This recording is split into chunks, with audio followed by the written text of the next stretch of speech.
If you're lacking on space, here's something that you can do. Now look at this.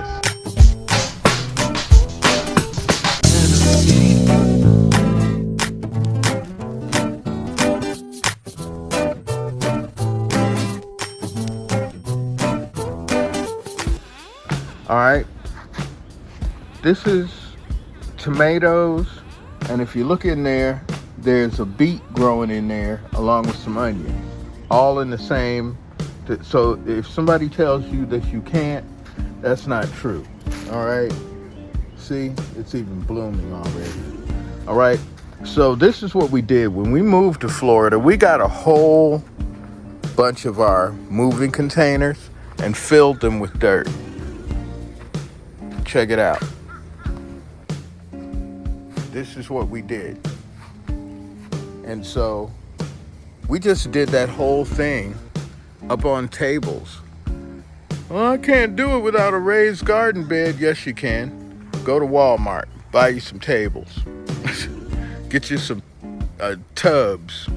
Those tubs. Yep, that's the same laundry tub that you see at Walmart. Drill some holes in it. Look, see the holes? That allows the water to drain out. All right.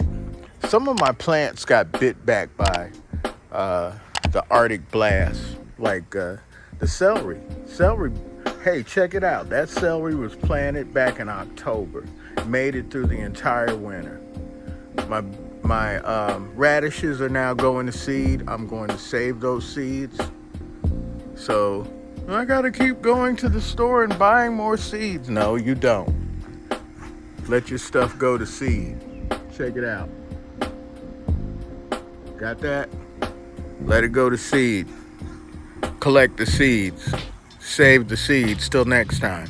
And then what about this thing you got looking like a bunch of fishing poles? Okay. So if you're limited on space, right?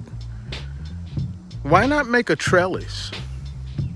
If you have a laundry, line outside, why not use it as a trellis and hang your plants this way? That way your tomatoes aren't hanging all over the ground. Now I've still got to, clip these with the poles and whatnot, but I use these, okay? Amazon, you can get them like for cheap. If not, some zip ties will work. I used zip ties last year. And so we're going to put the peppers here this year. I just got through amending the soil. We're going to put the peppers here. And going to put my eggplant here. And speaking of things that got bit back, okay, that last freak of nature, Arctic, whatever that was, came through and just decimated my corn already, as well as my okra. So I'll be replanting some of these okra plants here. But I have to say, my cucumber and my garlic over there is banging. Oh yeah. As well as the peas. Check it out. Got peas going on here.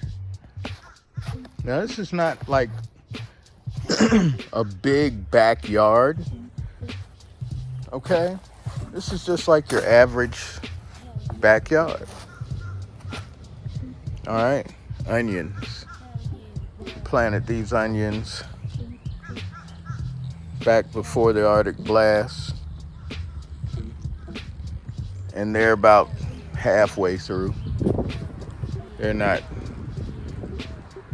quite the way on where they need to be yet.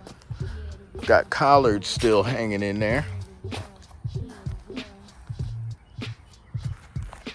At the end of these collard greens, the bugs and whatnot are going to start taking over the collard greens. And these are potatoes, white potatoes. Excuse me, I've healed them up once. They probably need healing up again. you know. I mean, they have taken off. Just amazing. But that's not all. The sweet potatoes. You started in on the sweet potatoes. So, yep, the garden's on its way. It is definitely on its way. And you can do this too. If you don't have much room, much space, that's not the issue. The issue is getting out and do something. Move. When was the last time you ran? When was the last time you ran more than 5 minutes? Okay? If you're as old as Uncle Jerry, let me tell you something. To get out here every morning and start my day, this is before I go to work. I do this. And this helps me start my day. I can organize. I can think out how I want to do things. I can plan things and I can execute things. Not only on my job, but right here in the garden. This is the Adventures of Jerry and Jodi, and this is a teaching session. I'll explain more about the garden later.